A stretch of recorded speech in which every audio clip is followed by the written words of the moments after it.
Se trata de llegar a Roma de rosa, ¿no? Eran las palabras de Primo Roglic tras la contrarreloj que inició la edición del Giro de Italia 2023, después de que Remco Evenepoel firmase una actuación estratosférica que postergó al esloveno a más de 40 segundos. 19 jornadas después, el desenlace distó mucho de ser el que se preveía. ¿Quieres saber qué pasó durante el Giro de 2023? Pues quédate a rueda, que te lo cuento.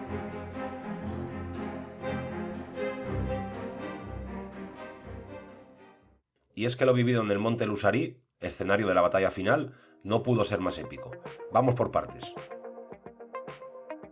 Un Giro que se presentaba con algunas críticas debido al recorrido, abusando de los kilómetros contrarreloj, como gran reclamo para la presencia del belga Evenepoel, pero que escondía entre sus etapas finales míticos como la icónica escalada a Cecchime di Lavaredo, que anteriormente solo se había presentado en el Giro de Italia 8 veces, y donde ciclistas como Merckx, Gimondi o Nibali dejaron escrito su nombre como vencedores. Junto al belga, el gran favorito, destacaba otro nombre en línea de meta como posible candidato al triunfo, el esloveno Primo Roglic. El corredor de Jumbo se presentaba después de una temporada y media muy irregular, debido a las lesiones, pero un corredor de su clase es favorito en cualquier carrera que dispute. Otros nombres importantes iban a ser el veterano Geraint Thomas, que estuvo a punto de llevarse la carrera, Tao Geoghegan, el portugués Joao Almeida y Alexander Vlasov.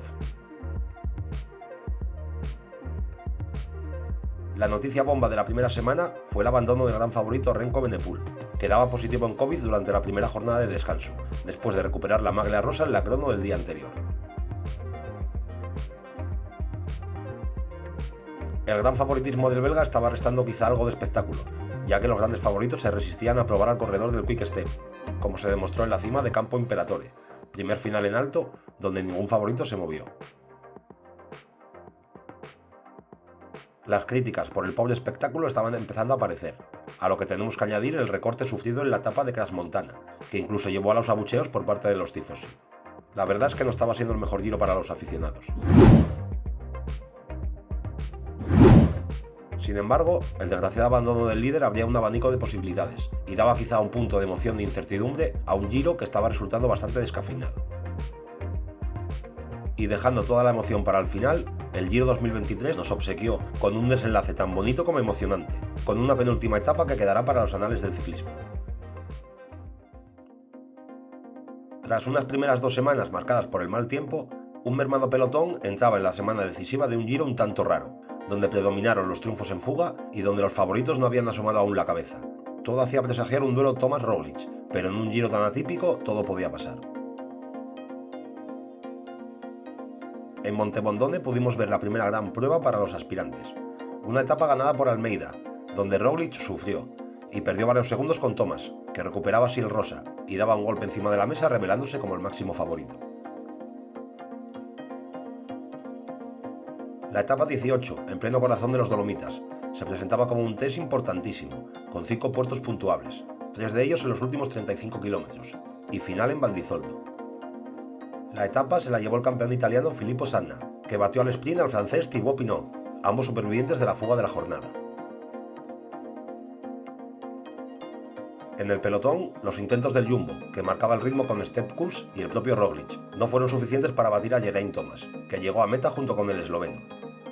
El que sí cedió tiempo fue Almeida, que prácticamente podía despedirse de la victoria final.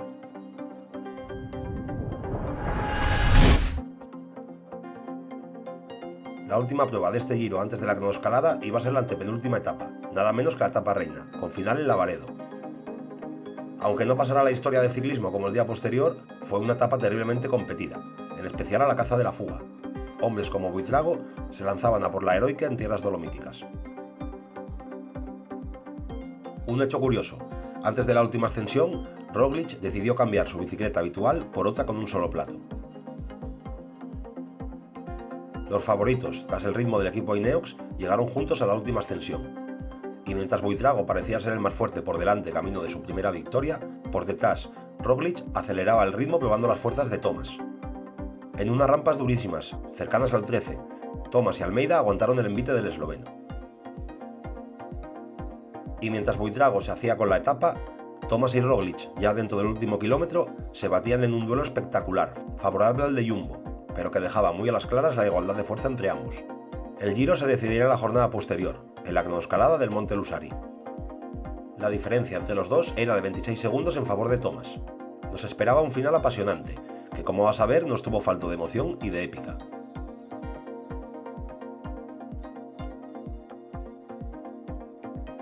El recorrido de la crono contaba con dos partes bien diferenciadas. La primera, de poco más de 11 kilómetros, llana en su mayoría, aunque con varios repechos.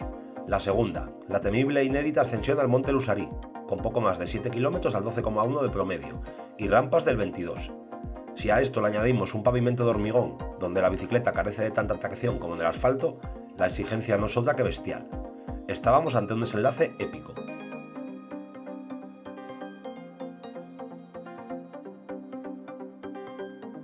El primer tiempo de referencia lo marcó el Benjamín de la carrera, Matthew Richitello, que paró el crono en 46:19. Antes de la salida de los capos, la cosa empezó a ponerse seria de la mano de su compatriota Brandon McNulty. El estadounidense fue el primer corredor que bajó de la barrera de los 46 minutos, 45:30, y eso le hizo pasar muchos minutos en la famosa silla caliente. Una vez que todos los favoritos estuvieron en carrera, Roglic venía pulverizando los tiempos en los primeros puntos intermedios, lo que le hizo recuperar 16 de los 26 segundos con los que partía de desventaja. Sin embargo, la desgracia, esa que con infinidad de ocasiones ha sido su sombra, volvió a aparecer en el camino de Primož. Con unos 3 kilómetros de ascensión todavía por delante, a Roglic se le sale la cadena de la bicicleta, un invento que pudo salirle muy caro. Y es que el esloveno decidió montar un solo plato en su bici, cosa que había probado el día anterior, lo que le permitía una gran ventaja para ahorrar músculo a cadencias altas en las pendientes más pronunciadas. Pero en un bache, su mecánica y sus ilusiones parecían saltar por los aires. No quedaba otra que apretar los dientes y tirar de épica. Y aquí, en este momento, fue donde el esloveno nos maravilló a todos con su clase.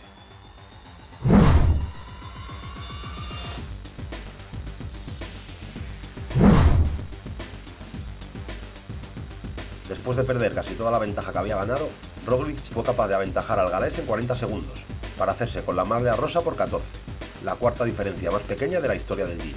Ver para creer.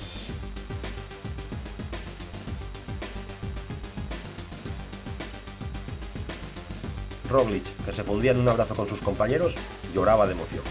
Una crono, la misma especialidad que le hizo perder el Tour de Francia, le daba la victoria en el Giro de Italia, posiblemente la mejor de su carrera. Nadie podía imaginar un final mejor para Primož Roglic, que se merecía eso y más. El esloveno ya es una leyenda viva del ciclismo. Si quieres seguir disfrutando con los mejores ciclistas de la historia, no te pierdas esto.